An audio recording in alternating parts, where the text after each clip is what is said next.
L'amour éros, qui est l'amour charnel. Non, je l'aime parce qu'il a les tablettes. Et à son sourire, j'ai dit que la fille là, c'est mon modèle, c'est mon genre. Et je l'aime parce qu'elle est belle. L'amour n'est pas un sentiment. L'amour est une nature, c'est un caractère. L'amour qui est le sentiment, les Grecs appellent ça éros.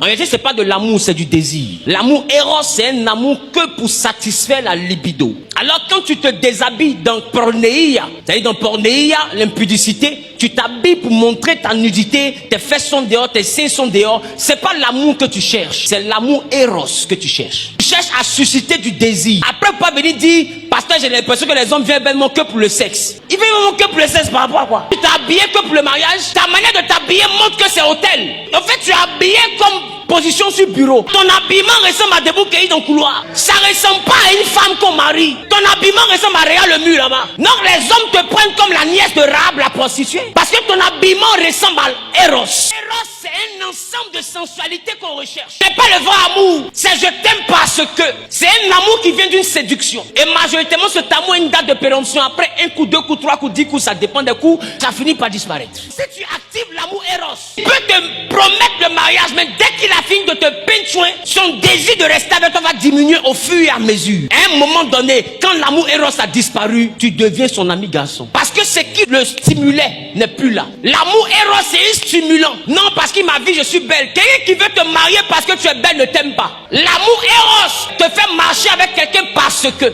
c'est un amour intéressé. Dans l'amour Eros, on regarde aux choses matérielles, on regarde aux choses superficielles. Je l'aime parce que c'est un boss. Si j'ai perdu ce boss là, ça là vraiment, c'est quel jour j'avais une chance comme ça encore. Je l'aime parce que c'est une fille de riche. Si j'ai perdu cette fille de riche là, c'est quel jour j'avais encore. J'ai envie de te dire, quand quelqu'un est spirituel, il s'en fout de perdre un riche ou pas. Parce qu'il sait une chose, lui-même, il y a la richesse dans son ADN. Il y a la richesse dans ses molécules. Il y a la richesse dans ses gènes. Si tu veux, faut foutre le camp, va-t'en avec réellement tes milliards. L'onction dans sa vie va créer les milliards.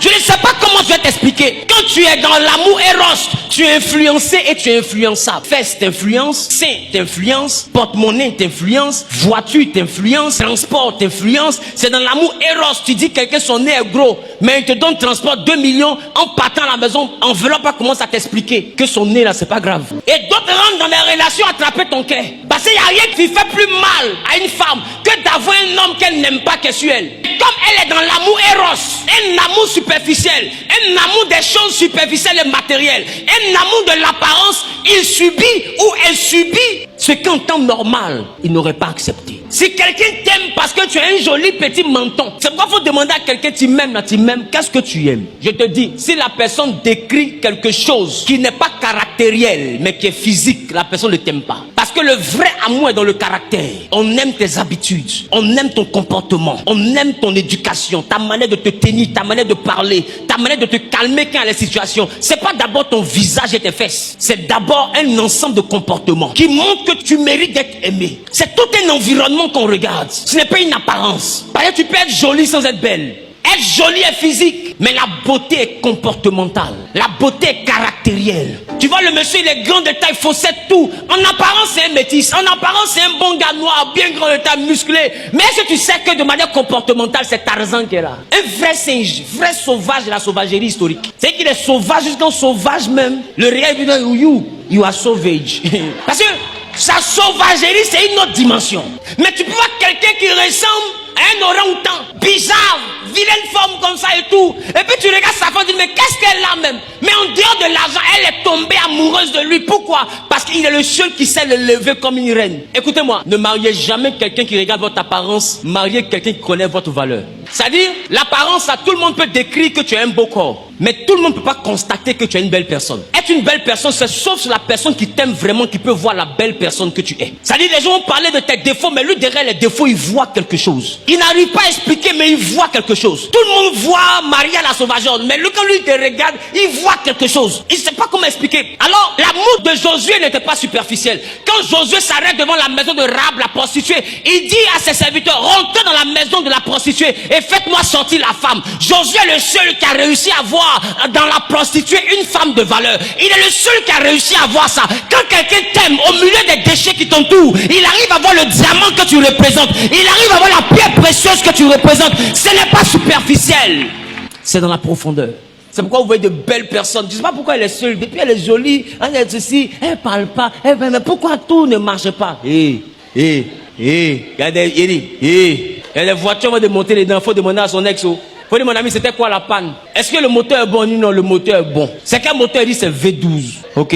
Ça va à combien de kilomètres? Il dit 450. Il dit, mais un bon moteur comme ça, comment toi tu peux laisser ça comme ça? Il dit, mais est-ce à l'intérieur climatisé? Il dit, oui, climatisé. Il dit, mais le salon? Il dit, salon en cuir. Technologie, il dit, il y a Bluetooth, Wi-Fi, écran LED, tout. Mais là, pourquoi tu es parti? Il dit, j'étais à 360. Et puis c'est là que j'ai compris que voiture, il n'y a pas frein.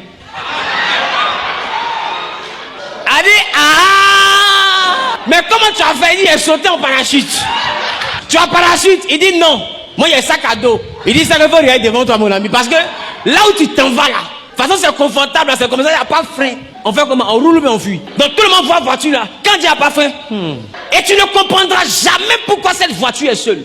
Or, pour aller jusqu'au frein, il faut d'abord avoir démarré la voiture. Donc quand elle est garée comme ça, tu ne sais pas. Il y a des choses que tu ne peux pas voir si tu es superficiel. Est-ce que je parle à quelqu'un? Ne regardez jamais l'apparence. Le lion rugit, le chien aboie. Pour les deux là, ça fait du bruit. Mais c'est le serpent qui a le venin. Le serpent lui siffle, mais c'est lui qui a le venin. Or quand lui fait, tu ne sais même pas que c'est quelque chose de dangereux.